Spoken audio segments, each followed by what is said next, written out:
What's going on, y'all?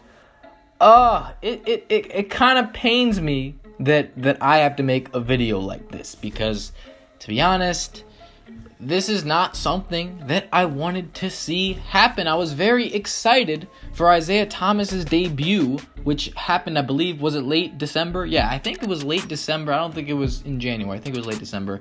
I was so excited for that debut game for so long, and I was so excited to see this guy play again because Isaiah Thomas, purely because of his height, has been one of my favorite players just for a long time. If you're that small, making baskets over guys 6 inches taller and above consistently is just that much harder. There's a reason why there are barely any players in the NBA under 6 foot, and it's just because you gotta be a special level of talented to be as good as Isaiah Thomas is in the NBA. Last season, the guy averaged 29 points per game as a 5'9" point guard, and he did it on 46% from the field, 38% from the three-point line. Also averaged 6 assists and less than 3 turnovers, and 91% from the free throw line as well. So this guy was awesome last year, and in the playoffs he had a 52-point game. Maybe it was 53. I think it was 53 actually, against the Washington Wizards in a W. They beat the Wizards in that series. Big help to Isaiah Thomas. He had an amazing year and was traded to the Cavs. Of course, the Celtics wanted to acquire Kyrie Irving, make a good long-term decision. At first, I criticized the move because, this was the Isaiah Thomas I knew. Last year, when he was putting up 30, and he was an absolute killer. I thought he was better than Kyrie last year.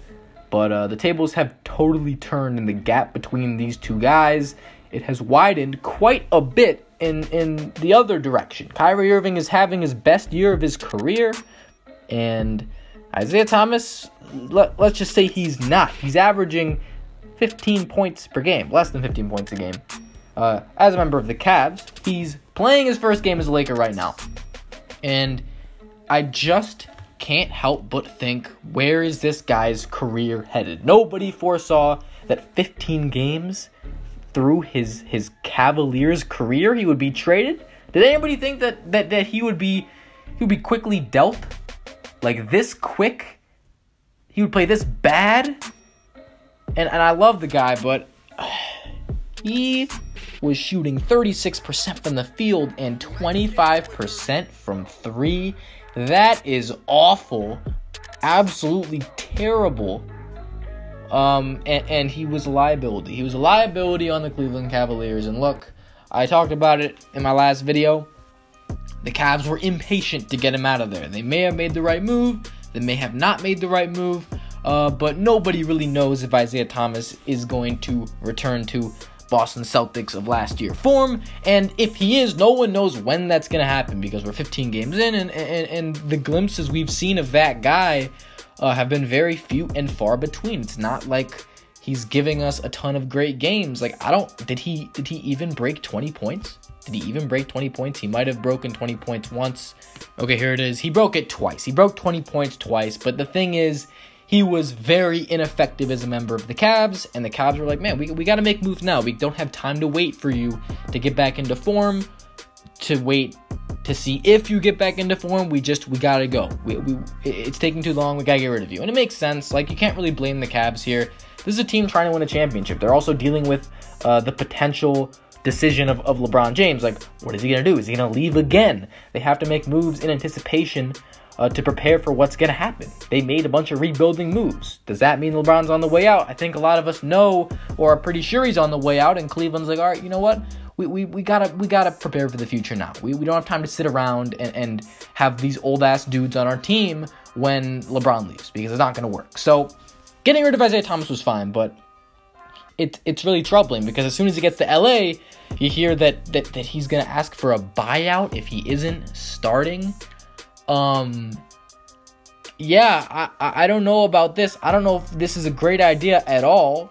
First of all, because look at how you're playing. Does any team want you to start right now? The Lakers are playing very well right now. The Lakers are playing fantastic. They're playing the best basketball they've played all year.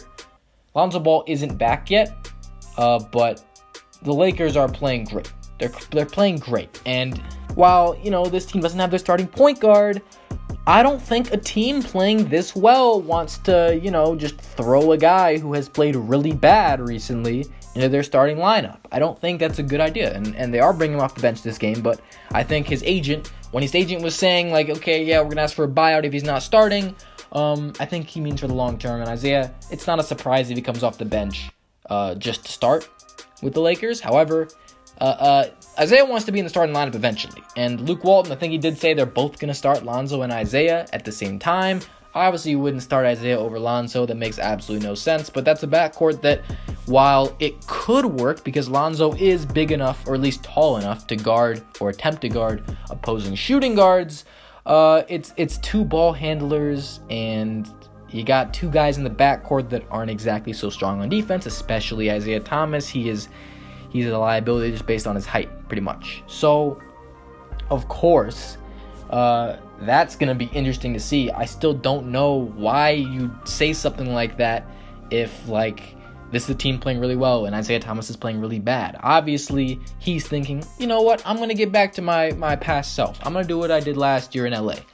And that's fine. I mean, you should think that you're going to be back to where you were at. But at the same time, you got to be realistic. Look at what everybody else is seeing. Everybody else is seeing you play like garbage for Cleveland. And, I mean, I don't think anybody was too impressed by that. I don't think anybody's convinced that Isaiah Thomas can be that player again. It's up to him to do that.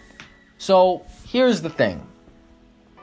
It's about what happens after, because this is a guy that if he asks for a buyout, how many teams are really going to want him? And if teams want him, which I think, you know, you will get some teams that do want Isaiah Thomas just because they want to test him out. They want to see if the hype is still there, if he can still do what he did last year.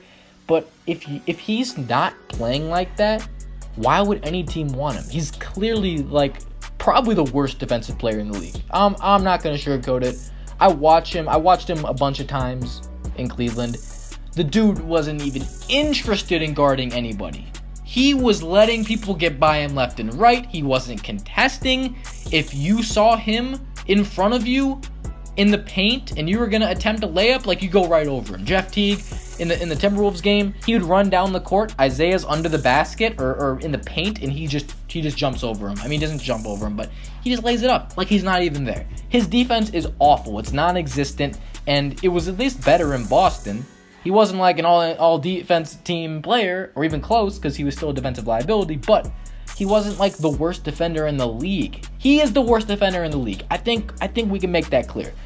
I want to see him do well, but at the same time, it doesn't look bright. Can he revive his career? I don't know if it's going to be in LA. I really don't. LA's a big stage. It's, you know, you get a lot of press in LA. So the drama that's going on with you, if there is any, it just kind of inflates. And if you're doing bad, it's not going to go under the radar. Isaiah Thomas is under the microscope right now because there's a good chance they get rid of him after the season too. Who's going to sign him next year? Does a contender really want Isaiah Thomas not in the starting lineup? But his agent was like, yo, we're just going to agree to a buyout if he's not starting. But who's going to start Isaiah Thomas? Let's be real. What NBA team is going to start Isaiah Thomas? Does anybody want to start Isaiah Thomas right now? From what you've seen in Cleveland, would you start Isaiah Thomas? Absolutely fucking not. Because a bad team doesn't even want him.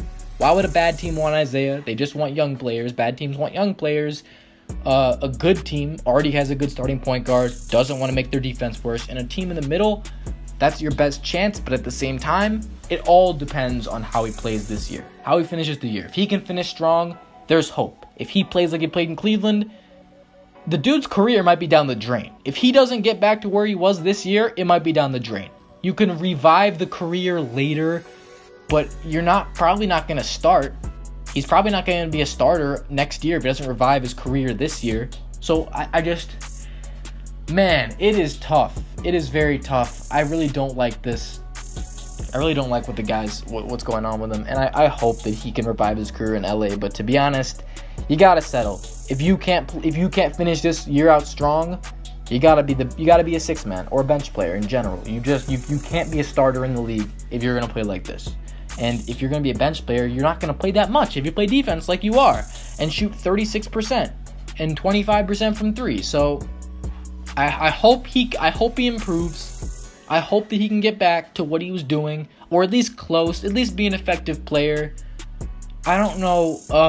It's bad, but there's something that in me that thinks like he's still there. He can get back. Maybe he might not be as good as he was in Boston that 1 year last year, but I think he can be a good player still. I think he can be a 20+ points per game scorer easily.